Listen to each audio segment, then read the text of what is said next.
Hi friends, hello and welcome to another video by Fermuve and Mr. Mario Cavolo and Mr. Mas China's Adventures.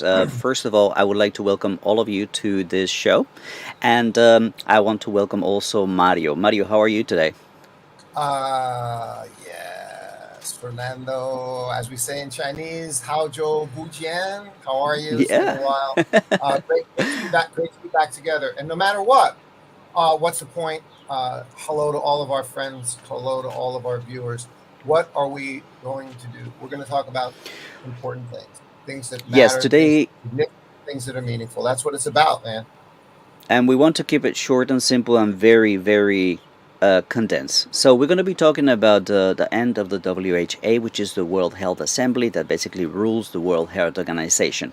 We're going to talk about two or three different things, mainly the fact that COVID is not over. So we're going to talk about what does this mean and why this has to do with TEDROS being re-elected and some of the opposition points that were to his re-election. We're also going to talk about vaccines and some of the situations that we are encountering with the different kinds of vaccines and some of the proposals that the Chinese government has made to make vaccines more available to people. And we also should definitely talk a little bit more about the whole Shanghai situation and the fact that zero COVID, dynamic zero COVID, actually works because all over China, things are slowly going back to normal. Shanghai was a botched implementation of that dynamic zero COVID You said it experience. right. So You said it right. that's what we're going to address today. So Mario, let us just start talking first about uh, the COVID vaccines. Okay, I understand that America is opposed to a proposal by China and other countries to waiver the license for manufacturing vaccines. There's different kinds of vaccines. So could you explain to the people watching this what is that about, and what do you think is the reason for America opposing this? Sure. Well, I think that the reason for America opposing this is just, in the end, it ends up being all about the numbers. Um, Hmm. I'm trying to avoid being overly critical of America. I don't want to say America because actually America's fabulous, but the United States government policies, the way the leadership of the country is handling things. Um, I'd like to not be critical, but boy, they sure make it difficult. I mean, I just don't see anything good about the way they're handling it. And in this particular case, it's no different. They are, uh, what is it that as you mentioned, they want to only go forward with this plan if China is not included. Hmm. So it's once again competition, competition, competition. I find it very upsetting that the final remarks of the WHA were this. Let me put it up here. It says almost 1 billion people in lower income countries remain unvaccinated. In China, there's a lot of elderly who remain unvaccinated. Only 57 countries have vaccinated 70% of their population. Almost all of them are high income. So we still need a lot of vaccines. We need jabs on arms, elderly, low income, all over the place, and particularly low income people. So, this idea that China has to waiver the licensing fee for producing vaccines will make it easier for other countries to start manufacturing or to manufacture at a lower cost. This is something that makes absolutely no sense to me that the WHO and TEDROS would say, yes, there's still a lot of people that need vaccines. But he won't go and criticize the American government for not allowing China to join this proposal. Basically, it's as if you mentioned it in preparation, Mario, that he just doesn't want the Make sure Chinese Hunter vaccine. Wi-Fi is off, please. Sorry. He doesn't want the Chinese vaccine to be available in this scheme that will make it cheaper for countries. That's the most upsetting part to me. Now, you also mentioned in preparation something related to the efficacy of the vaccine. So, what would you like to share with the audience? Yes, thanks for bringing exactly that up. I stopped earlier to give you a chance to comment and ask, and wanted to continue on that exact point. The situation that we're describing here is even more unacceptable and unreasonable when you consider that the latest statistics on the vaccines clearly clearly shows that Sinovac 3-shot, okay, with the booster, is without any question equally effective as any what they've been telling you for 2.5 years is more effective. mRNAs are more effective. Sinovac and Sinopharm are crap. This is completely not true. Sinovac 3-shot is equally effective to any mRNA, and that's without the far more serious side effects, reactions, and even death that are happening with mRNA. The blood clotting, the heart problems, countless examples. Even in my own family, my cousin got shot, 2 weeks later he had a stroke. I mean, you've got athletes dropping dead all over, professional athletes all over the world dropping dead on the fields. I mean, this is all too crazy and too unusual. And so while millions and millions and millions of people get the mRNA vaccine and don't have any problem, I understand that. But the small percentage of severe reactions with mRNA compared to the traditional dead cell vaccine like Sinovac is a lot higher, like that much higher, right?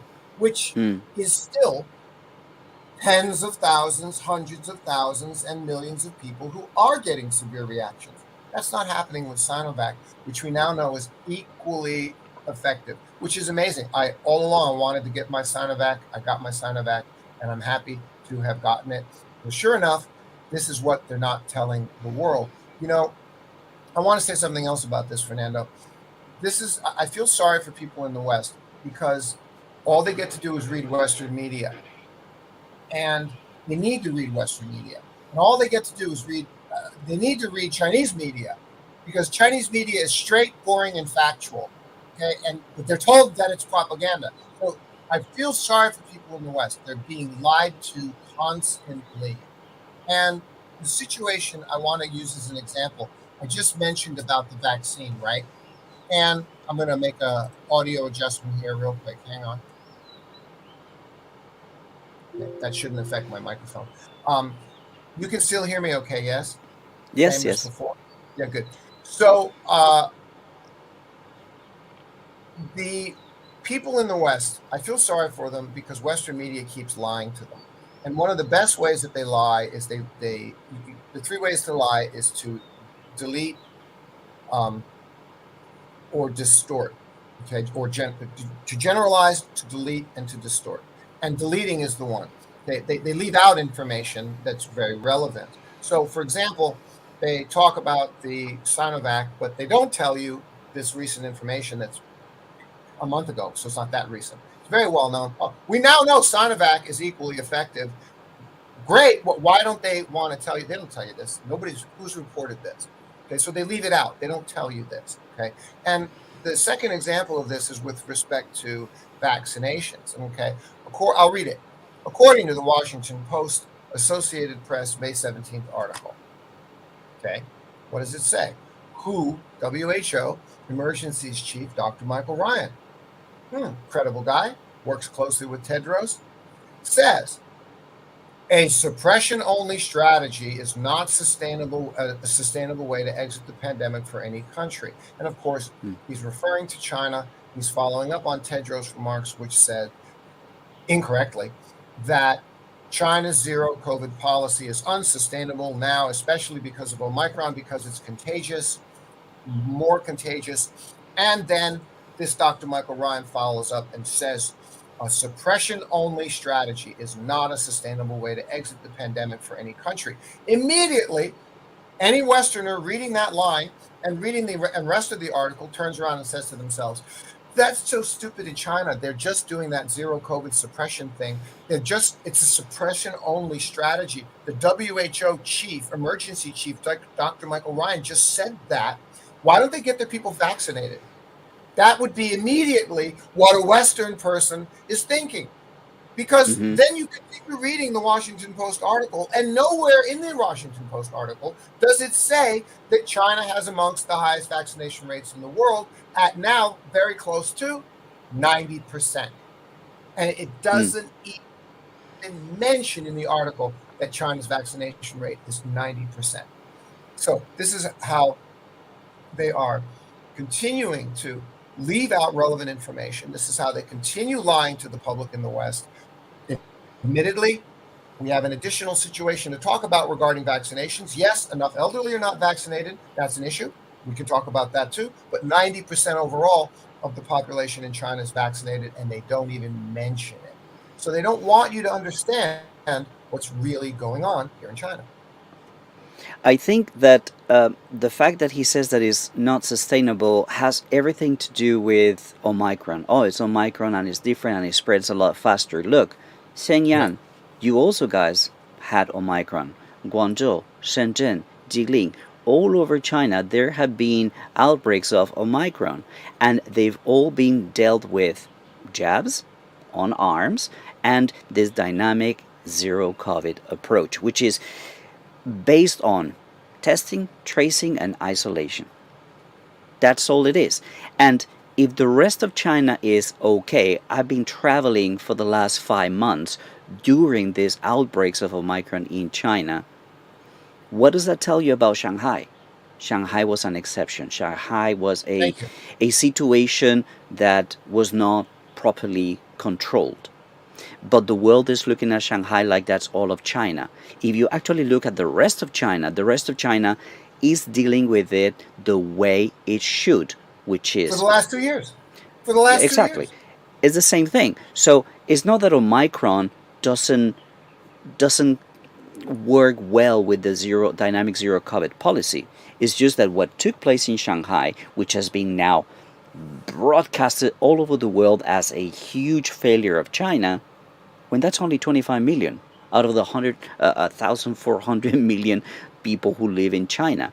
That's one of the things that Western media will present data and information in a way that makes you extrapolate things that are not, and extrapolation is something that Western media does a lot. So this is why I think it's important. I'm going to connect to something that I know you want to share.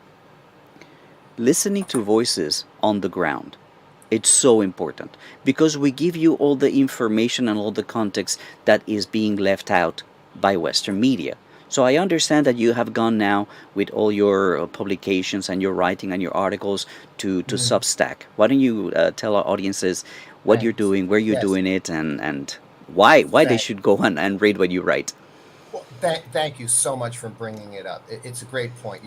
One of my favorite writers, a lot of people's favorite writers, Matt Taibbi with the Rolling Stone, who uncovered Goldman Sachs and so many Goldman Sachs ripping off the world and Wall Street back during the financial crisis, and many many other stories. Glenn Greenwald.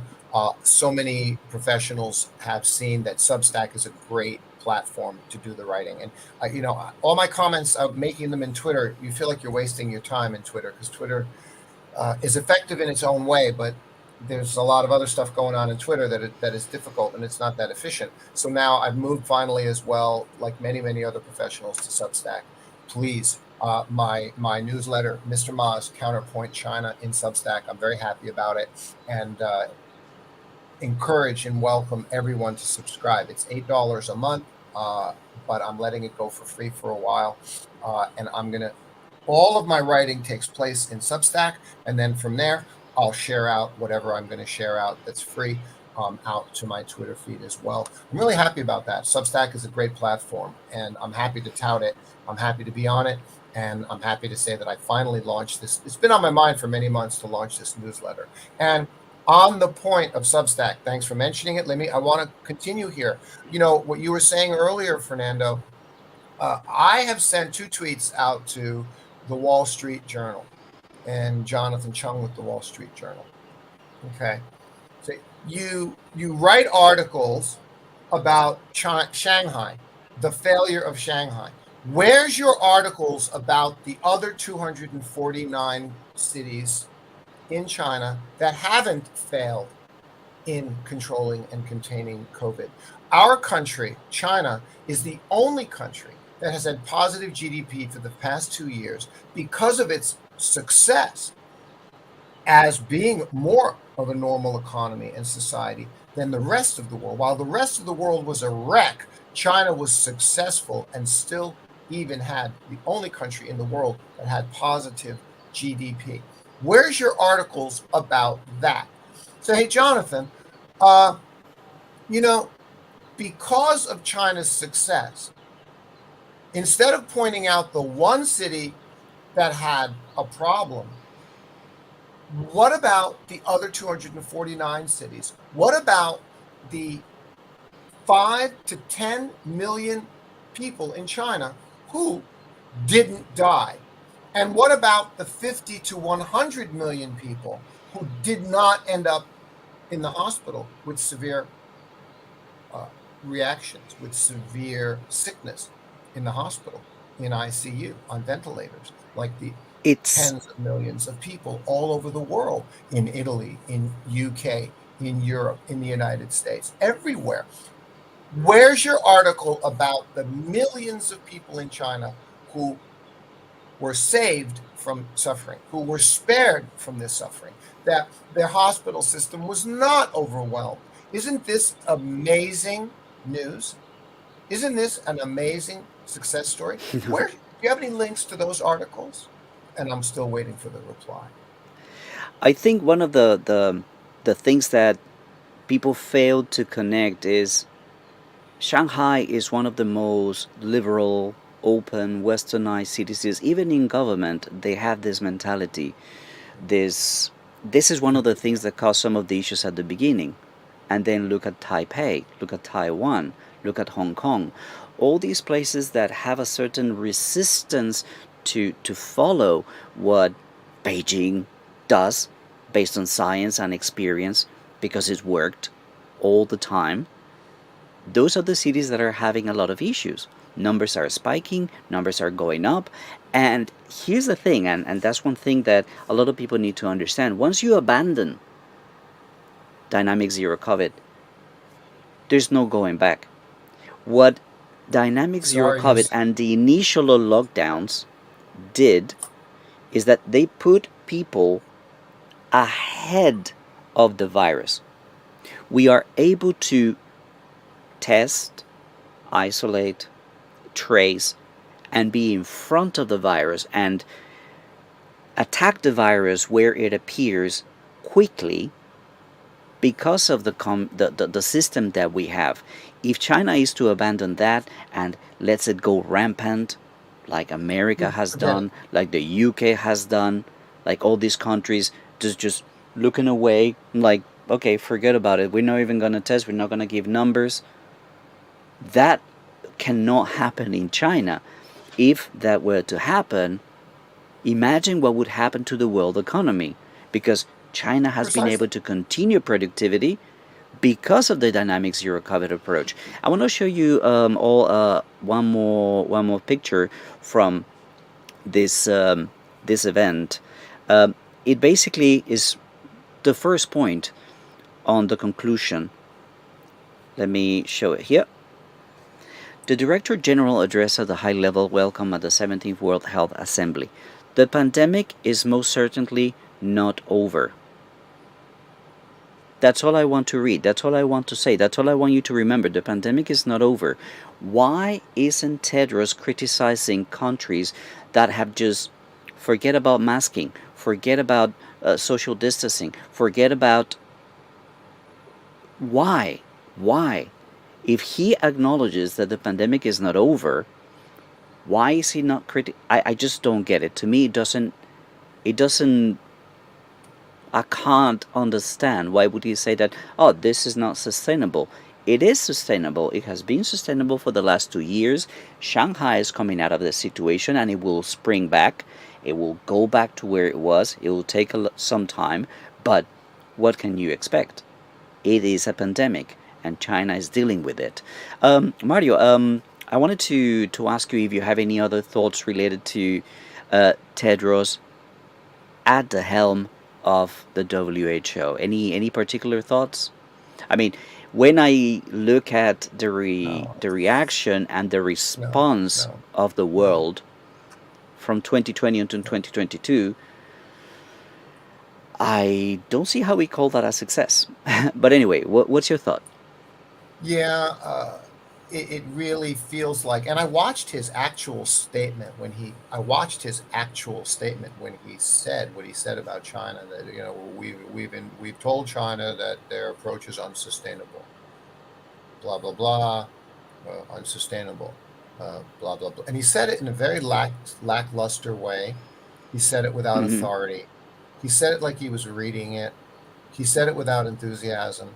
And what I noticed is he said it in an unbalanced way, because he never said the benefits of what China's done. And as a head of the World Health Organization, focused on health, and with China having prevented 5 to 10 million deaths. Now, if you want to criticize the strategy, we can have that discussion if you want to criticize the strategy. But you're the head of the World Health Organization, and you didn't even say, even though we must note the amazing reality that China has created for the world to see, which is that 5 to 10 million people lives were saved. And What is let me finish, over another 100 million people would have been experiencing severe hospitalization. The hospital system would have been overwhelmed. Those people were spared as well. He is the head of the World Health Organization. You'd think he would have mentioned that, but he didn't. So I think I don't think. So we can see that he is kowtowing to the West. Instead, it's clear to me they should be singing China's praises. You mentioned it, Fernando, appreciating and thanking China during this devastating past 2 years in the rest of the world. China wasn't devastated. China had it under control, was operating normally because zero COVID works. China being able to operate and still even somehow have positive GDP, provide the world with PPE, the medical equipment necessary. China is holding up the world. And these stock market guys that I follow on YouTube, they always say, if China falls down, the rest of the world follows. Well, that being the case, what the hell are you doing attacking China and wanting to see that China's going to fail? The last thing in the world you want is China to fail. And China on its own, without anybody else's help, is holding up the world while the rest of the world has its own incompetence. And yet, in turn, they call China the threat, the problem, and the risk. Now, this is what Omicron deniers do. Give me one more minute. Because to this very day, we clearly know Omicron is 5 to 10 times worse in severity and death compared to the annual flu. That's even Omicron. Okay. mm, So anyone suggesting otherwise, anyone in the West talking about this from any other point of view, is simply in denial and rationalizing this reality. And the final premier indicator of it is excess deaths around the world. There's the proof. Excess deaths above the normal number of deaths per year. And in that respect, okay, I want to mention finally China's ultimate groundbreaking strategy shift. You say zero COVID is not sustainable. I agree, it's not. The policy needs to evolve. Oh, China is evolving the policy. Surprise! I mean, they're not, it's like they're not sitting still. This is the most effective, efficient, and responsive government in the world. They're keeping 1.4 billion people safe. Who else is doing that? Nobody. Okay. Other countries that are doing it have far smaller populations. Okay.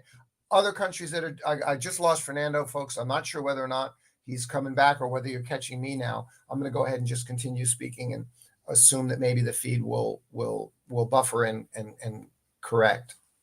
I wanted to say this very, very important point, which is that, okay, you're back and we should be okay. China has evolved. China has shifted. And We came out of a 3-week lockdown in Shenyang, and it was successful. That's the case all around China. It's zero COVID is successful. And again, you should be thankful that it is, because if it wasn't, then the world would be in huge trouble. Okay. China has made a groundbreaking shift to a 48-hour COVID testing strategy that is slowly but surely being rolled out nationwide. It is amazing.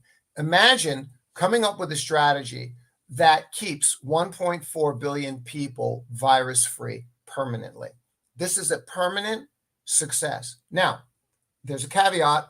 I've got something to say about it that's not good, but this is an incredible strategy shift. All the cities that are coming out of lockdown, we shift to a 48-hour strategy. There are COVID testing stations all over the city. There's one right over there in my neighborhood. Okay, and every 48 hours, you go and you show them your, here, I'm going to do it, Fernando. Let's show it to everybody. Okay. You go and you stand in line for a minute and you walk up and you show them your code here. Come on. Yep. There it is. You walk up, you stand in line, they scan that code. Mine is green. See, green, 48 hours. Green, 48 hours. That means I had my positive COVID test. Okay. And that's good for 48 hours. Then I got to go stand in the line again. You say, oh my God, you're kidding me. That's crazy. I agree. It's crazy. Follow me. Okay. It's brilliant. It's effective. It's efficient. It's a strategy that works. They've come up with a strategy to keep 1.4 billion people safe. It's amazing. Okay. Now, it can't remain at 48 hours. As they evolve, as they see the safe levels, what I believe is going to happen, Fernando, this 48 hours is going to move to 72 hours. And then it's like, oh, okay, every 72 hours, everybody gets tested. This requires everyone's cooperation, civic duty, and a community working together in cooperation with the government. Terrific. And everybody's safe. Can you imagine? Whether you're a billionaire or a merchant worker working on a farm, you're 100% safe from COVID because of the Chinese government's policy. Where else? What other country can say that? Okay. Now, it has to evolve. At 48 hours, let me say it a little bit casually, it's a pain in the ass. At 48 hours, it's a pain in the ass. It's really too much. I agree with that. But as they are watching the statistics, right, they'll move it to 72 hours. And I'm guessing, because I'm certainly not a government official in China, they will move it to once a week. They'll move it to once a week. Say, well, everybody in the country, once a week, okay? You stop and you get yourself tested to make sure you're still clear. Once a week. That is fully sustainable. That would not bother me. That would not bother you. I would gladly do that once a week, and that will be permanent. So, which leads to the last point, and I know you agree, Fernando, zero COVID policy in China ain't going anywhere. Folks, it ain't changing anytime soon. Period. End of story. She made that crystal clear about 2 weeks ago, and that's the reality. So here's where we are with China. Amazing success, an evolving zero COVID policy that needs to evolve. It does. It's too oppressive. It needs to evolve. I believe they will evolve it to this once a week testing for the whole country. Let's see where we'll be in a few weeks, a few months later.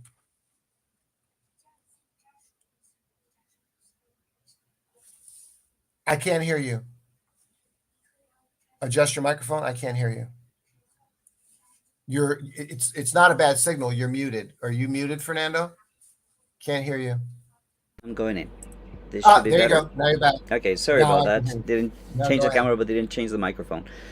Yeah. The one thing that is important to remember is, what is the definition of sustainability? Is cost versus benefit. What is the benefit of China's dynamic zero COVID policy? Saving millions of lives. What is the cost? Incredible. Well, who cares? Who cares? You're saving millions of lives. Let us save people, and then we'll think about the cost. We can afford it. We can. There's no price to the lives of people. There's no sacrifice big enough, hard enough to save the lives of 150 million elderly and so many other people around. Somebody explain to me what sustainability is, if not other than the balance between cost and benefit. I just told you the benefit. I don't really care about the cost. Neither does Xi Jinping. All right, guys. That's all the time we have for today. Any final thoughts, and then we Yeah, can wrap it up. We've been for 30 that's right. minutes.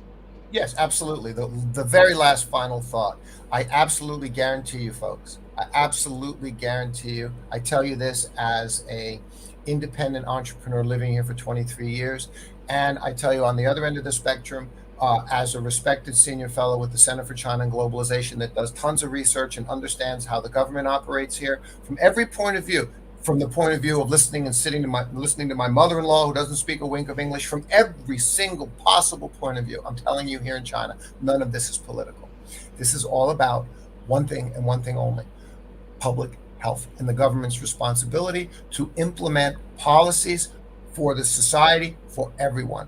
That's what it's about. The government doing its job. It's about public health policy. It's evolving. There's things about it that need to evolve, and they are evolving. That's the reality here in China. All right, cool. Well, guys, that's all the time we have for today. Thank you so much for watching, and remember to like these videos and share them with the people, because the message that we're sending out from China, from the ground, doesn't get heard too much outside. Remember that if you want to support the work that we do, you can use the links in the description down below to Mario's Substack new endeavor, and well, there's a link in the description down below to buy me a cup of coffee. And well, until we see you again, take it easy and bye for now. Take Thanks, care. Fernando.